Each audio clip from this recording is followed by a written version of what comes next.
One of the things that we've really learned from talking to our members over the last 10 years is that you can start small and then progress and scale your technology investments. There's no point in just spending a vast amount of money because it's a trendy thing to do.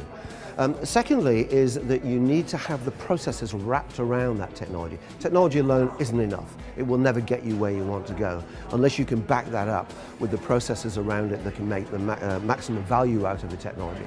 And also the organizational structure that is going to allow you to share information. That requires a much more collaborative platform for the organization in the future and a much more collaborative culture. This does mean breaking down silos. It does mean taking power bases away and spreading responsibility and value across the organization. But the benefits are enormous. So that's really interesting way forward for a lot of companies. And I think finally, there is a major issue in terms of leadership.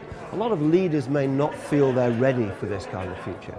And we need to be able to get those leaders to understand new behaviors, new mindsets, express their vision of what the organization can become.